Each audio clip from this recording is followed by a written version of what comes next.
आपकी आंखों का कलर, आपकी हाइट हो गया, कुछ जीन होते हैं जो आपकी हाइट दिलाएंगे, होते हैं ना, किसी के पेरेंट्स छोटे बोने हैं तो उसके बच्चे भी बोने रह जाते हैं, किसी के लंबे हैं, जैसे मेरे पापा घर में लंबे हैं तो मेरी भी हाइट बहुत अच्छी है। आपकी हाइट हो गई, आपकी स्किन का कलर हो गया हल्का फुल्का, आपके बॉडी के अंदर बहुत सारे अमीनो एसिड होते हैं, है ना, इसके अलावा आपके बालों का कलर हो गया, आपकी आंखों का कलर हो गया, ये हमें पिछली पीढ़ी से मिलते हैं। और बेटा सुन लेना ध्यान से, जब जब जब, ध्यान से सुनना मैं क्या बोल रही हूं, अगला सेंटेंस, जब जब जब जब जीन में, क्रोमोसोम में प्रॉब्लम होगी, मान लो कैसी प्रॉब्लम, कोई भी प्रॉब्लम, एक जीन गया नहीं, उस जीन के अंदर कोई म्यूटेशन हो गया। म्यूटेशन का मतलब होता है बेटा अचानक से होने वाले परिवर्तन, या कोई एक क्रोमोसोम नहीं गया, एक क्रोमोसोम टूट गया, एक क्रोमोसोम एक्स्ट्रा जुड़ गया, 46 से 47 हो गया, 44 हो गया, कुछ भी प्रॉब्लम हो किसी भी सेल के डीएनए में, जीन में या उसके क्रोमोसोम में प्रॉब्लम हो, तो बेटा पैदा होती हैं जेनेटिक डिजीजेस।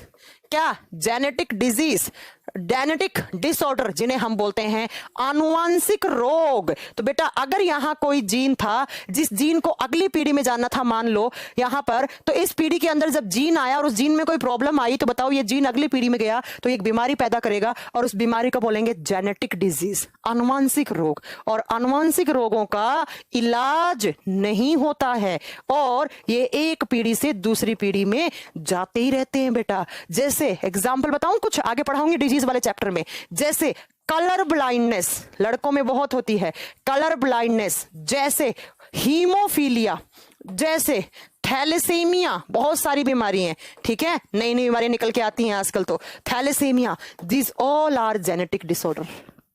तो अगर कभी एग्जाम में क्वेश्चन आ जाए, क्या मैम हस्बैंड और वाइफ में आई कलर ब्राउन हो, ब्लैक हो, तो मतलब क्या कहना चाह रहे हो, ब्राउन भी हो ब्लैक भी हो, मतलब क्या कहना चाह रहे हो? तो मैम दो फेयर पेरेंट्स के सन ब्लैक कैसे हो सकते हैं? मैंने कहा था स्किन का कलर बहुत ही मामूली जीन पर डिपेंड करता है, क्योंकि हमारी स्किन को कलर जीन नहीं देते हैं, हमारी स्किन को कलर एक पिगमेंट देता है, मिलेनिन। तो भैया अगर आपके बॉडी में सही मिलेनिन बना तो जो आपका कलर है वो कलर है, ज्यादा बन गए तो काले हो जाओगे बेटा, और कम बन गया तो कुछ ज्यादा ही गोरे हो जाओगे बेटा। तो इसमें माँ बाप क्या करेंगे? माँ बाप क्या करेंगे इसमें? कम बन गया तो ज्यादा ही गोरे, गोरे का मतलब वो ऐसे अजीब सा स्किन का कलर हो जाता है, जिसे हम बोलते हैं स्किन के ऊपर धब्बे से पड़ जाते हैं। तो स्किन का कलर बिल्कुल भी बेटा माँ बाप से नहीं मिलता है, कुछ हल्का फुल्का होता है, हल्का फुल्का आपकी स्किन की लेयर्स, है ना। तो याद रखिएगा बेटा ध्यान से, मैं नहीं कह रही हूँ ये बात कि अगर माँ बाप काले हैं तो बच्चा गोरा पैदा होगा, नहीं हो सकता, हो सकता है, हो सकता है, क्योंकि हमारी स्किन को कलर तो कौन देता है? मिलानिन देता है बेटा, ठीक है। सुन गए, समझ में आ गई मेरी बात? बात समझ में आ गई हो कि मेरी आपको? तो देखो क्रोमोसोम ने क्या किया, क्रोमोसोम ने क्या बनाया बेटा, क्रोमोसोम ने लड़का हो गया लड़की, उसमें कैरेक्टर किसके जाएंगे? वो किसने डिसाइड कर दिया? जीन ने। और अगर उसके जीन में क्रोमोसोम में प्रॉब्लम होगी तो बच्चा तो पैदा होगा, लेकिन साथ में उस बच्चे के साथ में कौन सी बीमारियां पैदा होंगी?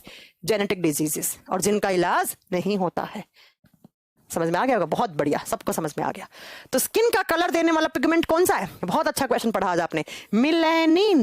कभी कभी आपने देखा होगा हमारे शरीर पर ऐसे काले काले मोल, इंग्लिश में मोल, भैया इंग्लिश नहीं समझ में आती इतनी, तिल, जैसे दिखाओ मेरे हाथ पे होगा कहीं ना कहीं तिल, ये रहा तिल, तिल बन जाते हैं। तिल किस कलर के होते हैं? काले। तो एक बार एसएससी सीजीएल में एग्जाम में क्वेश्चन आया कि भैया जो तिल हैं उनके अंदर मेलानिन ज्यादा होगा या कम? भैया जब ज्यादा होता है तो क्या होता है? काले पड़ते हैं, तो ज्यादा हो गया तभी तो मोल बन गया, तिल बन गया, है ना। समझ में आ गई मेरी बात? जीन किसी का भी ले सकते हैं। किसका लोगे जीन तुम? पड़ोसी का लोगे क्या? मरवाओगे क्या तुम? अमन कैसा क्वेश्चन कर रहे हो? जीन किसी का भी ले सकते हैं क्या? बेटा पड़ोसी का जीन आ गया ना तो समझ रहे हो तुम्हारी हालत क्या होगी? फालतू नहीं बोलो तुम। पेरेंट से किसी का भी जीन किसी का भी ले सकता है, मतलब मैं कुछ आपका क्वेश्चन ही नहीं समझ पा रही हूँ। समझ में आ गई मेरी बात? तो बेटा ये हो गया आपका न्यूक्लियस। न्यूक्लियस में हमने क्या क्या पढ़ा? मैम हमने पढ़ा कि न्यूक्लियस में दो टाइप के न्यूक्लिक एसिड होते हैं, आइदर डीएनए और आरएनए। आरएनए के बारे में बात नहीं हुई है पूरी, आगे समझेंगे हम। डीएनए आरएनए में जो डिफरेंस था वो सारा नोट करवा दिया। फिर डीएनए के साथ अगर एच प्रोटीन जुड़ेंगे तो क्रोमोसोम्स बनेंगे, और बाद में डीएनए के ऊपर डीएनए का एक सेगमेंट है वो क्या कहलाता है? जीन। इसीलिए बेटा हमने डीएनए का बोला था जेनेटिक मटेरियल, वो पूरा पैकेज, छोटा पैकेट बड़ा धमाके वाली बात है ना, वो पूरा पैकेज जो क्या बना रहा है? आप बताओगे बेटा, जेनेटिक कैरेक्टर को ट्रांसफर करने का काम करता है। हाँ अमन, अब तुमने सही क्वेश्चन बोला। यस बेटा किसी का भी ले सकते हैं, अब तुमने सही बोला, लेकिन बगल वाले अंकल का थोड़ी ले सकते हैं चलो ठीक है। तो बेटा ये आपका यहां तक न्यूक्लियस वाला पार्ट खत्म हो चुका है। आरएनए पढ़ेंगे हम, आरएनए के टाइप्स बताऊंगी, लेकिन सही समय आने पर, ठीक है बेटा। अब हम पढ़ेंगे अगली क्लास में माइटोकॉन्ड्रिया कंप्लीट करेंगे अगली क्लास में, एंड लाइसोसोम कंप्लीट कर लेंगे अगली क्लास में, एंड राइबोसोम, तीनों खत्म कर लेंगे, तीनों खत्म अगली क्लास में कर लेंगे। बस बेटा कल लूं क्या क्लास? कल शनिवार है, कल क्लास ले लूं?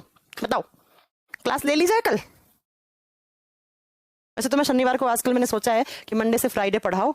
हाँ मैं कल क्लास लूंगी, क्योंकि मैंने सोमवार को छुट्टी की थी, मुझे याद है सोमवार को छुट्टी की थी ना, मैंने प्रॉमिस किया था एक सप्ताह में 5 क्लास दूंगी, कैसे ही दो वो मेरी प्रॉब्लम है। तो मैंने सोमवार को छुट्टी की थी आपके बैच में, तो मेरा नैतिक दायित्व बनता है कि मैं कल क्लास लूं। तो कल बताओ कितने बजे लूं? 11 बजे लूं या 5 बजे? 5 बजे ले लूं यार कल और फिर मंडे से वापस 11 बजे लेंगे। वो इसलिए कि थोड़ा सा गले को भी आराम मिल जाता है सुबह सुबह, है ना? ठीक है, 11 बजे तो कल नहीं, कल शनिवार है, 11 बजे तो नहीं, कल 5 बजे वापस मिलते हैं, ठीक है? कल ये तीनों खत्म कर डालेंगे, कल तीनों खत्म कर डालेंगे, ठीक है प्यारे।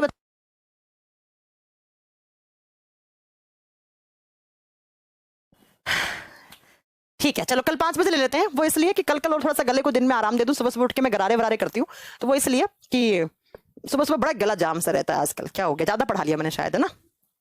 ठीक है बेटा, ओके मैम। कीर्ति बेटा केमिस्ट्री की क्लास नहीं है अभी, केमिस्ट्री की क्लास नहीं होगी आज 6:30 वाली, अभी नहीं होगी, इसमें मैंने थोड़ा होल्ड कर रखा है, तुम यही पढ़ लो वही बहुत है। साइंस स्पेशल 12 में आज केमिस्ट्री क्लास नहीं होगी, ठीक है? जीत यादव कह रहे कितने दिन चलेगा साइकोलॉजी? ऐसे क्वेश्चन नहीं पूछने मुझसे, बस ये बता दो तू पढ़ाया वो समझ में आया कि नहीं आया, कितने दिन तक चलेगा, कब सिलेबस खत्म होगा, मैम क्या पढ़ाओगी अगला चैप्टर, ये सब सवालों के मैं जवाब ही नहीं देती क्लास में। बस तुम तो ये बताओ जो मैंने पढ़ाया अगर उसमें से कोई क्वेश्चन आ गया लगा डालोगे एग्जाम में? मैं क्वेश्चन भी करवाऊंगी, मैं प्रैक्टिस करवाऊंगी तुम लोगों को, तुम तो बस ये बता दो कि जो मैंने पढ़ाए हैं वो समझ में आ रहा है कि नहीं आ रहा है, बस वो आ रहा है तो समझ लो तुम्हारा पैसा देना और मेरे पे विश्वास करना बहुत बढ़िया। राहुल कह रहे हैं 50 दिन तक चलेगा। राहुल तुम सुधर जाओ।